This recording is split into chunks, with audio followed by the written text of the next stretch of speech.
Hello everyone, welcome to my YouTube channel Study and Shine. Today we are going to discuss part third of MCQs of class 10 chapter Life Processes. इस chapter के MCQs का part first और second में आपको करवा चुकी हूँ, जिनमें हमने 10 MCQs डिस्कस किए हैं. हर एक MCQ के एक्सप्लेनेशन से आपके करीब 4 to 5 क्वेश्चन प्रिपेयर हो जाएंगे. तो टोटल 10 MCQs से आपके 50 क्वेश्चन तैयार हो जाएंगे. आज की वीडियो में भी मैं आपको 10 MCQ विद एक्सप्लेनेशन करवाऊंगी, जो आपके आने वाले एग्ज़ाम के लिए बहुत इम्पॉर्टेंट है. ये वीडियो क्लास 10th के लिए और साइंस के होने वाले कंपटीशन एग्ज़ाम्स दोनों के लिए काफ़ी इम्पॉर्टेंट है. So let's start with the first question. Question number first is what is the percentage of the oxygen in the expired air when a person is resting. जब कोई व्यक्ति रेस्ट पोजीशन में हो तो उनकी सांसों के द्वारा छोड़ी गई एयर में ऑक्सीजन कितने प्रतिशत होती है. Option A is 12%, option B is 16%, option C is 20% and option D is 24%. So guess your answer. The correct answer of this question is option B 16%. देखिए, अब तक हम पढ़ते आ रहे हैं कि एटमॉस्फेयर में जो ऑक्सीजन प्रेजेंट है वो 21% है, नाइट्रोजन 78% है और कार्बन डाइऑक्साइड 0.03% है. जब हम इनहेल करते हैं यानी सांस लेते हैं तो जो एयर का परसेंट एटमॉस्फेयर में है वो हमारे लंग्स तक पहुंचता है. और एयर में प्रेजेंट जिस गैस की ज़रूरत हमारे शरीर को है उस गैस को लंग्स एक्सेप्ट करते हैं, और जिस गैस की ज़रूरत यहाँ पर नहीं है वो एयर लंग्स द्वारा फिल्टर करके हमारी सांसों के माध्यम से बाहर कर दी जाती है. इसी एयर को एक्सपायर्ड एयर कहा जाता है. इस एक्सपायर्ड एयर में हम 16% ऑक्सीजन को बाहर करते हैं, 78% नाइट्रोजन को बाहर करते हैं, 4% कार्बन डाइऑक्साइड को बाहर करते हैं. और एक चीज़ यहाँ पर ध्यान देंगे कि कार्बन डाइऑक्साइड का ही परसेंट ऐसा है जो कि इंस्पायर्ड एयर की तुलना में एक्सपायर्ड एयर में ज़्यादा है, जबकि नाइट्रोजन गैस में जितने परसेंट में हमारे द्वारा इनहेल की जाती है उतनी ही मात्रा में एक्सहेल की जाती है. और ऑक्सीजन, जैसा कि क्वेश्चन में पूछा गया है, 21% ली जाती है और 16% एक्सहेल की जाती है. Question number second is a blood vessel which pumps the blood from the heart to the entire body. ऐसी रक्त वाहिनी का नाम बताइए जो हार्ट से ब्लड को पूरे शरीर में ले जाती है. Option A is artery, option B is capillary, option C is vein and option D is haemoglobin. So guess your answer. Correct answer of this question is option A artery. हमारे शरीर में जो ब्लड वेसल यानी रक्त वाहिनी है उनका काम शरीर में जो अंग हैं, जो टिश्यू हैं, उन तक ब्लड पहुंचाना है, और ब्लड उन्हें प्रॉपर ऑक्सीजन और न्यूट्रिएंट की सप्लाई करता है. अब ये ऑक्सीजन और न्यूट्रिएंट की ज़रूरत क्यों पड़ी? क्योंकि हर एक टिश्यू को, हर एक अंग को काम करना होता है, फंक्शन करना होता है. ह्यूमन बॉडी में 3 प्रकार की मेन ब्लड वेसल होती हैं. एक है आर्टरी. आर्टरी को हम धमनी कहते हैं. आर्टरी केवल ऑक्सीजन रिच ब्लड लेकर जाती है, यानी जिस ब्लड में ऑक्सीजन की मात्रा अधिक होती है वो ब्लड आर्टरी हार्ट से शरीर के सभी अंगों तक, सभी टिश्यूज़ तक लेके जाती है, जैसे कि क्वेश्चन में हमसे पूछा गया है. दूसरी है वेन्स, जिन्हें हम नसें या शिराएँ बोलते हैं. ये ब्लड वेसल्स रक्त को वापस हार्ट तक लेके आती हैं. वेन्स जो ब्लड लेकर आती हैं वो CO2 रिच ब्लड होता है, यानी जिस ब्लड में CO2 की मात्रा अधिक है, इस ब्लड में ऑक्सीजन बहुत कम होती है, और ये ब्लड वेस्ट प्रोडक्ट से भरपूर होता है जिन्हें शरीर से बाहर कर दिया जाता है. तीसरी है कैपिलरीज. ये छोटी सी पतली सी ब्लड वेसल्स हैं जो कि आर्टरी और वेन्स को जोड़ती हैं, और ऐसी जगह पर कार्य करती हैं जहाँ पर आर्टरी या वेन्स की वेसल्स काम नहीं कर सकती. Question number third is the procedure used for cleaning the blood of a person by separating urea, it is called. Blood को साफ करने के लिए प्रयोग की जाने वाली प्रक्रिया है. Option A is osmosis, option B is filtration, option C is dialysis and option D is double circulation. The correct answer of this question is option C dialysis. इसे थोड़ा ध्यान से समझिएगा, काफ़ी इंपॉर्टेंट टॉपिक है. हमारे शरीर में किडनी का वर्क क्या है? ब्लड को फिल्टर करना. लेकिन ये ब्लड को फिल्टर किया क्यों जाता है? क्योंकि ब्लड में जो वेस्ट मटेरियल है उसे बॉडी से रिमूव करना बहुत ज़रूरी है. जब किसी पर्सन की किडनी ख़राब हो जाती है तो शरीर में वेस्ट मटेरियल फिल्टर नहीं हो पाता, इसीलिए यहाँ पर आर्टिफिशियल किडनी का यूज़ किया जाता है, जिसे डायलिसिस कहा जाता है। हमारी किडनी डेली 180 लीटर ब्लड को फिल्टर कर सकती है, यानी हमारी बॉडी में जो ब्लड होता है उसे किडनी एक दिन में अप्रॉक्स 35 टाइम्स फिल्टर कर लेती है। अगर किडनी ठीक तरह से फंक्शन नहीं कर रही है तो ब्लड में नाइट्रोजनस वेस्ट मटेरियल इकट्ठा होने लगते हैं, जिससे पेशेंट कोमा में चला जाता है या उसकी डेथ हो जाती है। इसे ठीक करने के लिए पेशेंट का डायलिसिस किया जाता है। डायलिसिस अलग अलग तरीके से बॉडी बैलेंस को बनाए रखता है, जैसे ये ब्लड प्रेशर को कंट्रोल करता है, ये ब्लड से एक्सेस वाटर और मेटाबॉलिक वेस्ट को रिमूव करता है, ये पोटेशियम, बाइकार्बोनेट और सोडियम जैसे केमिकल को खतरनाक स्तर तक पहुंचने से रोकता है। ये सभी वर्क डायलिसिस के माध्यम से होते हैं। अब बात करते हैं डायलिसिस के प्रिंसिपल की। डायलिसिस में 3 प्रिंसिपल काम करते हैं। नंबर 1 इज डिफ्यूज़न, दूसरा है ऑस्मोसिस, तीसरा है अल्ट्राफिल्ट्रेशन। इन 3 प्रिंसिपल के थ्रू डायलिसिस की जो प्रक्रिया होती है उनमें सेमी परमेबल मेम्ब्रेन से आयंस तो पास हो जाते हैं, लेकिन कोलोइडल पार्टिकल पास नहीं हो पाते। Hope you all are getting my point. चलते हैं अगले क्वेश्चन की ओर। Question number 4 is which is the correct sequence of body part in the human alimentary canal. यहाँ पर 4 ऑप्शन आपको दिए गए हैं, रीड करके आप अपना आंसर गेस करिए।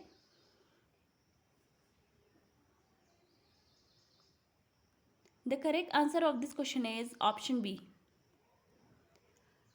देखिए, जो हमारी एलिमेंट्री कैनाल है वो माउथ से शुरू होती है, उसके बाद फूड पाइप जिसे हम ईजोफेगस कहते हैं से होते हुए स्टमक तक पहुंचती है और इसके बाद स्मॉल इंटेस्टाइन और लार्ज इंटेस्टाइन में समाप्त हो जाती है। माउथ से फूड का डाइजेशन स्टार्ट हो जाता है और स्मॉल इंटेस्टाइन में यही भोजन के न्यूट्रिएंट अवशोषित होकर ब्लड में पहुंच जाते हैं और ब्लड के माध्यम से ये पूरी बॉडी में पहुंच जाते हैं।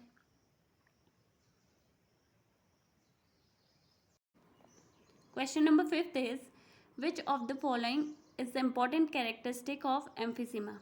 इनमें से कौन एम्फिसीमा या वात स्फीति के कारण होता है। Option A is destruction of the alveolar wall and air sacs in the lungs are damaged, यानी लंग्स में जो वायु कोश होते हैं उनका डैमेज हो जाना। Option B is increase the growth of the lung tissue, फेफड़ों के ऊतकों में वृद्धि होना। Option C is inflammation in the wall of bronchi, bronchi की दीवारों में सूजन होना। Option D is none of these. So correct answer of this question is option A, destruction of the alveolar wall and air sacs in the lungs are damaged. Emphysema, जिसे वात स्फीति भी कहा जाता है, ये आमतौर पर कई वर्षों तक स्मोकिंग करने के बाद हो जाता है। इस बीमारी में एल्वेओलर सैक्स डैमेज हो जाते हैं, जिससे पेशेंट का पूरा रेस्पिरेटरी सिस्टम प्रभावित हो जाता है और पेशेंट को सांस लेने में परेशानी होती है। जो हमारे लंग्स में एल्वेओलाई हैं उनका मेन वर्क एयर को एक्सेप्ट करके ऑक्सीजन को ब्लड में भेजना है और कार्बन डाइऑक्साइड को बाहर करना है। जब किसी पर्सन को ये बीमारी हो जाती है तो उनकी एल्वेओलाई और ब्रोंक्यूल्स में जो इलास्टिसिटी होती है, यानी जो खिंचाव होता है, वो ख़त्म हो जाता है, जिसके कारण एल्वेओलाई फूलने लगती हैं और उनमें सूजन हो जाती है। Move to the next question. The opening and closing of the stomatal pores depends upon. रंध्रों के छिद्रों का खुलना और बंद होना निर्भर करता है। Option A is oxygen, option B is temperature, option C is water in the guard cells and option D is concentration of CO2। The correct answer of this question is option C, water in the guard cells. यहाँ पर हमें सबसे पहले stomata की संरचना के बारे में जानना होगा, जो ट्रांसपिरेशन यानी वाष्पोत्सर्जन प्रक्रिया में मदद करता है। स्टोमेटा पत्तियों में एपिडर्मिस पर पाए जाते हैं। स्टोमेटा में 2 किडनी जैसी संरचनाएं होती हैं, जिन्हें गार्ड सेल या रक्षक कोशिकाएं कहा जाता है। गार्ड सेल में 2 दीवारों जैसी संरचनाएं पाई जाती हैं। इनकी अंदर की दीवार बाहर की दीवार की तुलना में मोटी होती है और इन गार्ड सेल में माइक्रोफाइबर पाए जाते हैं, जो स्टोमेटा के छिद्रों को खोलने और बंद करने में सहायता करते हैं। बेसिकली स्टोमेटा का खुलना और बंद होना गार्ड सेल की टर्जिडिटी के कारण होता है, क्योंकि दिन के समय फोटोसिंथेसिस की प्रक्रिया में गार्ड सेल ऑस्मोटिक प्रेशर में आके ग्रोथ करते हैं, जिसमें गार्ड सेल अपने नेबर सेल से वाटर को एब्जॉर्ब करते हैं और वो फूल जाते हैं। इनके फूलने के कारण स्टोमेटा ओपन हो जाते हैं और रात में पानी की कमी के कारण स्टोमेटा पास पास रहते हैं और ये गार्ड सेल फ्लैशिड हो जाती है और स्टोमेटा बंद हो जाते हैं। इसीलिए हम कह सकते हैं कि स्टोमेटा का खुलना और बंद होना गार्ड सेल पर निर्भर करता है। Number 7 is in which mode of nutrition an organism derives its food from the body of another living organism without killing it। पोषण का ऐसा तरीका जिसमें एक जीव दूसरे जीव को मारे बिना अपना भोजन प्राप्त करता है।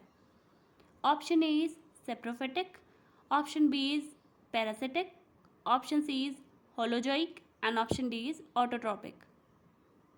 The correct answer of this question is option B, parasitic. Parasitic mode of nutrition पोषण का एक ऐसा तरीका है जिसमें कोई भी ऑर्गेनिज्म या तो होस्ट के शरीर पर रहते हैं या उसके शरीर के अंदर रहते हैं और उसी होस्ट से अपना न्यूट्रिशन लेते हैं। जैसे मच्छर जो कि होस्ट की बॉडी के बाहर से न्यूट्रिशन लेता है, और दूसरा एग्जाम्पल है टेपवर्म जिसे हम फीता कृमि कहते हैं। ये होस्ट की बॉडी के अंदर रहता है और वहीं से अपना न्यूट्रिशन लेता है। Question number 8 is the enzyme responsible for the digestion of protein in the small intestine is। छोटी आंत में प्रोटीन के पाचन के लिए जिम्मेदार है। Option A is pepsin, option B is trypsin, option C is amylase and option D is lipase. The correct answer of this question is option B, trypsin. देखिए, मैंने आपको प्रीवियस क्लासेस में बताया था जब स्टमक में फूड पहुंच जाता है तो उसे चाइम कहा जाता है। अब स्टमक में प्रोटीन का पाचन शुरू हो जाता है जो कि पेप्सिन एंजाइम की हेल्प से होता है, क्योंकि ये पेप्टाइड बॉन्ड्स को तोड़ता है। अब आंशिक रूप से पचा हुआ भोजन यानी चाइम छोटी आंत में चला जाता है जहां इंटेस्टाइनल जूसेस और पेनक्रियाटिक एंजाइम इसमें मिक्स होते हैं और यहाँ केमिकल रिएक्शन शुरू हो जाती है। यहाँ पर एक एंजाइम जिसे ट्रिप्सिन कहते हैं वो प्रोटीन को छोटे पेप्टाइड्स में तोड़ देता है और यहाँ पर प्रोटीन का डाइजेशन होने के बाद जो एमिनो एसिड बनता है उसे रक्त के माध्यम से अवशोषित कर लिया जाता है। Question number 9 is the back flow of blood during the pumping of blood by heart is prevented by. जब हार्ट ब्लड को पंप करता है तो ब्लड का फ्लो पीछे की ओर ना हो, इसे कौन रोकता है? Option A is wall of ventricles, option B is wall of atrium, option C is wall of heart and option D is walls between atrium and ventricles. So guess your answer. The correct answer of this question is option C, walls of heart. देखिए, हमारे heart में 4 chamber होते हैं। ऊपर वाले 2 chamber atrium कहे जाते हैं और नीचे वाले दोनों चैम्बर वेंट्रिकल्स कहे जाते हैं। इन अपर चैम्बर और लोअर चैम्बर के बीच वॉल प्रेजेंट होते हैं जो पंप किए गए ब्लड को बैक फ्लो नहीं होने देते हैं। यानी ये दोनों चैम्बर्स के बीच एक गेट का काम करते हैं जिससे नीचे के चैम्बर में जो ब्लड गया है वो ऊपर वापस ना आ पाए। Question number 10 is lack of oxygen in muscles often leads to cramp among cricketers, this result due to. मांसपेशियों में ऑक्सीजन की कमी के कारण अक्सर क्रिकेटर्स की मसल्स में ऐंठन हो जाती है। इसका क्या कारण है? Option A is conversion of pyruvate to ethanol, option B is conversion of pyruvate to glucose, option C is conversion of pyruvate to lactic acid and option D is none of these. The correct answer of this question is option C, conversion of pyruvate to lactic acid. Pyruvate के lactic acid में convert होने के कारण अक्सर muscles में oxygen की कमी हो जाती है जिस कारण क्रैम्प्स बन जाते हैं या ऐंठन हो जाती है। क्योंकि ऑक्सीजन की जब कमी होती है तो मांसपेशियों में एनएरोबिक रेस्पिरेशन होने लगता है जिस कारण मसल्स में लैक्टिक एसिड एक्यूमुलेट हो जाता है और ऐंठन हो जाती है। यहाँ पर आपके 10 MCQs कंप्लीट होते हैं। मिलते हैं नेक्स्ट वीडियो सीरीज़ में, तब तक आप ये MCQs के साथ अपना रिवीजन कीजिए।